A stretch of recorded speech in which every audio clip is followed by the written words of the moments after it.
तो ये है मैकबुक एयर M1 2020। हालांकि अभी मैकबुक एयर M2 आ गया है, तो सवाल ये उठता है कि नए वर्जन के होते हुए भी मैंने पुराना वाला मैकबुक M1 क्यों लिया, जबकि मैकबुक एयर M2 मार्केट में अवेलेबल है। मैंने वो वाला क्यों नहीं लिया और कोई विंडोज पीसी क्यों नहीं लिया। और आपको भी अगर मैकबुक एयर लेना है तो M2 लेना सही रहेगा या M1 लेना सही रहेगा, आइए जानते हैं इस वीडियो में। तो बात यह है कि चैनल पे लगभग 84 के सब्सक्राइबर हो चुके हैं। वैसे 100 के भी करवा दीजिए आप लोग जल्दी से। अब चैनल के प्रति जिम्मेदारियां थोड़ी बढ़ चुकी है। वैसे अभी तक तो मेरा पुराना पीसी भी ठीक ठाक चल रहा है, लेकिन अब वर्कलोड थोड़ा सा बढ़ने की वजह से मुझे और भी ज्यादा हाई परफॉर्मेंस मशीन की जरूरत थी, जो कि पोर्टेबल भी हो, पावरफुल हो और साथ में बैटरी बैकअप भी दमदार हो। और साथ ही मुझे मैक पे ही शिफ्ट होना था, विंडोज पे नहीं। उसकी भी बहुत सारी वजह है। पहली वजह तो यह है कि मैकबुक के अंदर जो आपको बैटरी बैकअप मिलती है वो किसी भी विंडोज लैपटॉप में आपको नहीं मिलेगी। यहाँ तक कि इंटेल ईवो सीरीज के भी जो लैपटॉप्स आ रहे हैं उनकी भी बैटरी बैकअप आज के मैकबुक जितनी नहीं है। वैसे कितनी देर इसकी बैटरी बैकअप है ये मैं आगे अभी आपको बताऊंगा। दूसरा पॉइंट है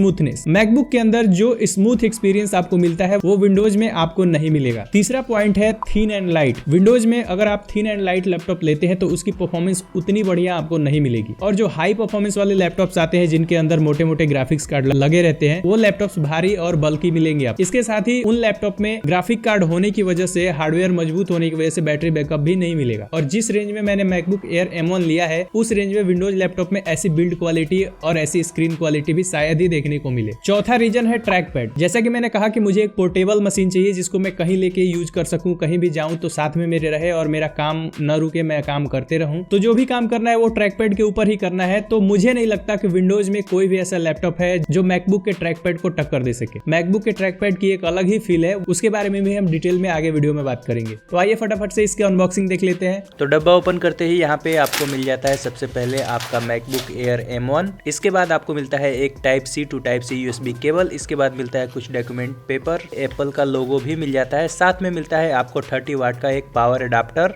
और ये रहा हमारा मेन यूनिट यानी कि मैकबुक एयर M1। इसकी जो बॉडी है वो पूरी की पूरी मेटल की बनी हुई है, पूरा का पूरा फील ही अलग है। अब मैं पहले आपको अपने मैकबुक एयर M1 की स्पेसिफिकेशन बता देता हूँ। इसके बाद मैं बताता हूँ कि मैंने M2 क्यों नहीं लिया और M1 ही क्यों लिया। अभी 2023 चल रहा है, लेकिन मैंने 2020 वाला मॉडल M1 क्यों लिया। तो जैसा कि नाम से ही जाहिर है, ये मैकबुक एयर M1 एप्पल के M1 चिप के साथ आता है, जिसमें कि 8 कोर CPU और 7 कोर GPU आपको मिल जाता है। 256 GB की इसमें SSD है NVMe और साथ में 8 GB की रैम इसमें आपको मिल जाती है। ये बेस वेरिएंट मैंने लिया है। और 13.3 इंच की इसमें रेटिना डिस्प्ले आपको देखने को मिल जाती है, जो कि 2K रेजोल्यूशन के साथ आती है। तो सबसे पहले मैं ये बता देता हूँ कि मैंने M2 क्यों नहीं लिया। इसके बाद मैं बताता हूँ कि अगर कोई मैकबुक एयर लेने की सोच रहा है तो उसको M2 लेना चाहिए या M1 लेना चाहिए। तो देखो, मैं जिस कैमरे से वीडियो रिकॉर्डिंग करता हूँ वो है Canon 200D और मैं इसमें 1080p पर वीडियो रिकॉर्ड करता हूँ। हालांकि मेरे कैमरे में 4K का ऑप्शन है, लेकिन 4K पे फुटेज काफी क्रॉप हो जाती है और मैं रूम के अंदर रिकॉर्ड करता हूँ विद प्राइम लेंस, तो इतनी डिस्टेंस नहीं है कि मैं 4K में रिकॉर्ड कर पाऊँ। तो मैंने इस लैपटॉप को प्रोडक्टिविटी के लिए बाय किया, मतलब कि वीडियो एडिटिंग वाले मेरे सारे काम इस पे हो जाए, फोटोशॉप पे थंबनेल वगैरह बन जाए, यूट्यूब इंस्टाग्राम पे कंटेंट अपलोडिंग वगैरह का काम भी होता रहे। तो इन सब काम के लिए M1 परफेक्ट मशीन है। अगर आपको 4K एडिट करना है तो 4K में भी 1-2 लेयर तक आराम से एडिट हो जाता है, इसमें कोई ज्यादा दिक्कत नहीं आती। लेकिन अगर आप बहुत बड़े हैवी एडिटर है, मतलब अगर आपको बहुत ज्यादा लेयर ऐड करने हैं 4K के और एकदम स्मूथ एक्सपीरियंस चाहिए, तो आपको इसको स्किप करके इसके प्रो वेरिएंट की तरफ जाना चाहिए और मिनिमम 16 GB रैम वाला वेरिएंट आपको लेना चाहिए अगर 4K वाला काम करना है। तो गेमिंग के लिए ये मशीन नहीं है और मुझे गेमिंग करनी भी नहीं है। हालांकि ऐसा नहीं कि इस पे गेम चलेंगे नहीं, लेकिन आपको भी पता है कि गेमिंग में विंडोज वाले पीसी ही ज्यादा कंपेटेबल होते हैं। तो गेमिंग मुझे करनी ही नहीं है। आजकल कुछ ऐसा मेरा काम का शेड्यूल है कि मुझे बाहर भी रहना पड़ता है दिन में 2-4 घंटे 5 घंटे तक। तो मुझे एक ऐसा पोर्टेबल मशीन चाहिए था जिसकी बैटरी बैकअप दमदार हो। तो वैसे तो इस लैपटॉप में कंपनी 18 घंटे का बैटरी बैकअप क्लेम करती है, लेकिन नॉर्मल यूजेस में आपको 12-13 घंटे का बैटरी बैकअप आराम से मिल जाएगा। और आप काफी इस पे हैवी वर्क करते हैं, जैसे अगर वीडियो रेंडरिंग जैसे काम करते हैं, तो भी आपको इजिली 7 से 8 घंटे का बैटरी बैकअप मिल ही जाएगा, जो कि पूरे दिन काम करने के लिए इनफ है। और 1080p वीडियो अगर मैं एडिट करूं तो एकदम मक्खन की तरह एडिट हो जाए, एकदम स्मूथ एक्सपीरियंस भी मुझे मिले, डिस्प्ले की क्वालिटी अच्छी हो ताकि मैं कोई भी कलर ग्रेडिंग वगैरह करूं तो उसमें एकदम परफेक्ट रिजल्ट मुझे मिले, फोटोशॉप में थंबनेल वगैरह बना लूं, यही सारे कुछ मुझे काम करने थे। लेकिन एक बात मैंने नोटिस किया है कि जब भी हम इसमें वीडियो एडिटिंग वगैरह करते हैं या कोई हैवी काम करते हैं बहुत ज्यादा घंटों तक, तो ये थोड़ा बहुत वार्म हो जाता है, लेकिन परफॉर्मेंस पे कोई फर्क नहीं पड़ता है। हालांकि इसके पीछे रीजन ये है कि इसका जो थर्मल मैनेजमेंट है वो इसके बॉडी के अंदर ही दिया गया है। न इसमें कोई एयर वेंट है और न इसमें कोई फैन लगा हुआ है, पूरा फैनलेस डिजाइन है। इसकी वजह से थोड़ा सा वार्म होना स्वाभाविक है। इसके कीबोर्ड के लेफ्ट एंड राइट में 2 स्टीरियो स्पीकर दिए गए हैं जिनका साउंड काफी क्रिस्प एंड क्लियर है और इसमें हल्का फुल्का बेस भी आता है। अगर बात करें इसके ट्रैक पैड की तो इस ट्रैक पैड काफी जबरदस्त है, काफी स्मूथ एक्सपीरियंस आता है इसका ट्रैक पैड यूज करके। इसका ट्रैक पैड जब आप क्लिक करेंगे तो आपको ऐसा लगेगा जैसे ये ट्रैक पैड नीचे की तरफ दब रहा है, मतलब क्लिक हो रहा है बटन की तरह, जबकि ऐसा नहीं है। इसके ट्रैक पैड में नीचे वाइब्रेशन मोटर दी गई है जिसकी वजह से आपको ऐसा सिर्फ फील आता है कि ट्रैक पैड क्लिक हो रहा है, दब रहा है,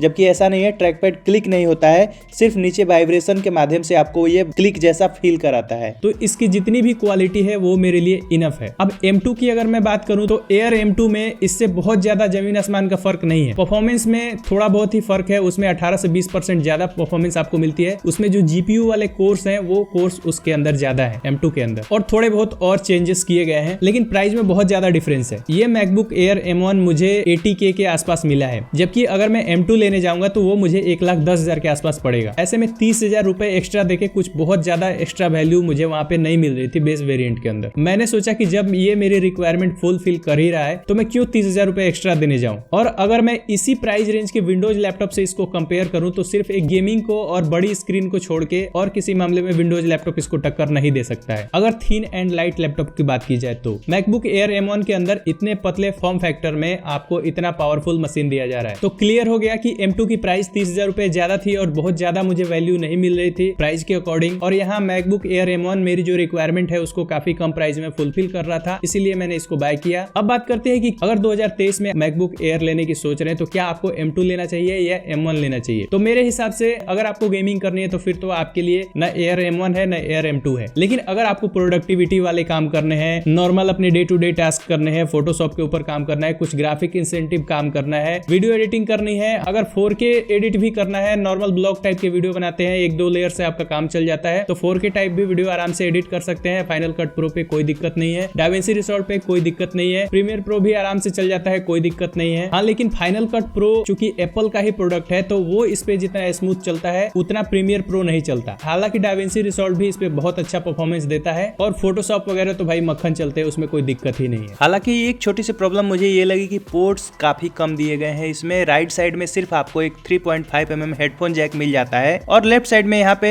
USB Type-C के 2 पोर्ट्स मिल जाते हैं जो कि थंडरबोल्ट वाले हैं। अब इन्हीं दोनों पोर्ट से आपको इसको चार्ज भी करना पड़ेगा और इसी में डोंगल लगा के USB Type-A वाला पोर्ट भी यूज करना पड़ेगा। एक्सटर्नल मॉनिटर भी इसी पोर्ट से कनेक्ट करना पड़ेगा। तो अगर आपका भी पर्पज मेरी तरह सेम है तो ये लैपटॉप आज के टाइम में भी आप आराम से ले सकते हैं। 4-5 साल के लिए कोई दिक्कत नहीं है, लंबे टाइम तक इसको यूज कर सकते हैं। क्योंकि बहुत सारे लोगों को मैंने देखा है कि वो 2013 वाले मैकबुक प्रो को आज तक यूज कर रहे हैं, उनको कोई दिक्कत नहीं आई है। अगर गेमिंग में जाना है तो फिर विंडोज पीसी की तरफ जाओ या विंडोज लैपटॉप की तरफ जाओ। अगर प्रोडक्टिविटी में बहुत ज्यादा हैवी काम करने हैं तो फिर इसके प्रो वेरिएंट की तरफ और मिनिमम 16 GB रैम की तरफ आप जाओ। बाकी इसके ऊपर 1080p वीडियो आप जैसे मर्जी एडिट करो। 8 GB रैम सुन के ये मत सोचना कि कहीं से भी आपको कोई प्रॉब्लम आने वाली है। 8 GB रैम के साथ भी इसकी परफॉर्मेंस आउटस्टैंडिंग है। तो उम्मीद करता हूँ कि इस वीडियो से आपको कुछ वैल्यू मिली होगी। अगर आपको ये वीडियो पसंद आए तो इस वीडियो को लाइक करें, अपने दोस्तों को भी शेयर करें। मैं मिलता हूँ आपसे अगली वीडियो में एक नई जानकारी के साथ, तब तक के लिए जय हिंद, वंदे मातरम।